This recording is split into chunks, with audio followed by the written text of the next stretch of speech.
Hello，大家好，我係 Lisa。咁我同我太太已經拍咗拖8年。咁喺呢8年中，我哋有6年嘅時間都係 long D 嘅。咁我哋選擇喺2024年嘅時候結咗婚。我係阿 Jo 啦。咁我同我太太 Lisa 相識咗9年啦。我哋喺上年2024年結咗婚。結咗婚大概1年度。收工翻到屋企，有呢一個時刻令到我感覺到有家嘅感覺咧，就係翻到屋企我可以同我太太一齊步進晚餐，然後閒話家常。咁呢個就係令到我有家嘅感覺。當我哋翻到屋企嘅時候咧，都可以好舒服自在嘅除低咗，即係解開咗 bra 扣嘅嗰一下。咁我諗呢個係女人都明嘅。喺呢個屋企裏邊咧，我最想守護係我同我太太嘅分享欲。因為我哋每一日嘅夜晚咧，都會有一個習慣，就係會有一個 pillow talk 噶。每一晚都會講翻當日發生咗啲咩事，分享。我覺得喺呢段關係裏邊，我最想守護嘅就係佢嘅健康。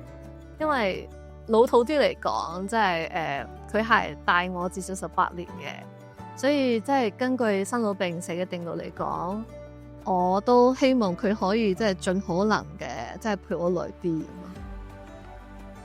我覺得結婚係一個身份認同嘅。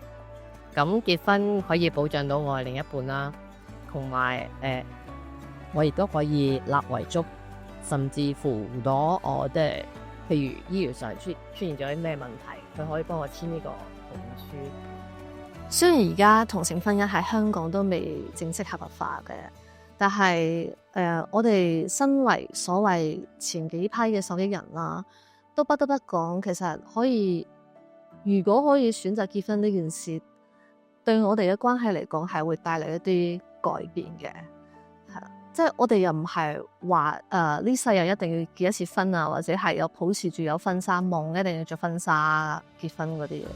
我哋係屬於嗰種結婚都冇咩所謂嘅人嘅。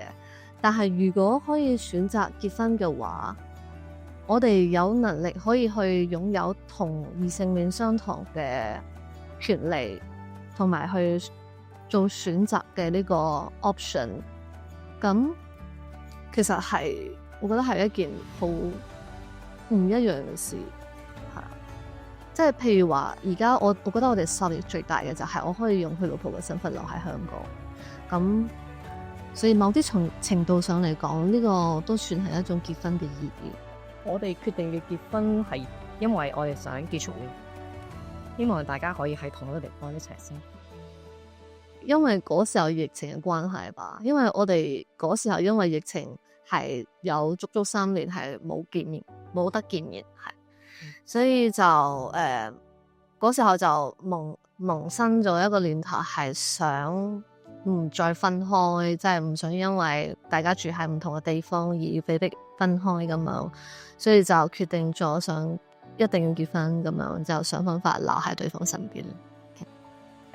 我最想多謝另一半係佢對我嘅愛咯，因為佢嘅愛令我重拾呢個信心，令到我相信自己係值得。我最想多謝佢嘅就係佢冇因為我使佢18歲而卻步咗。Yeah。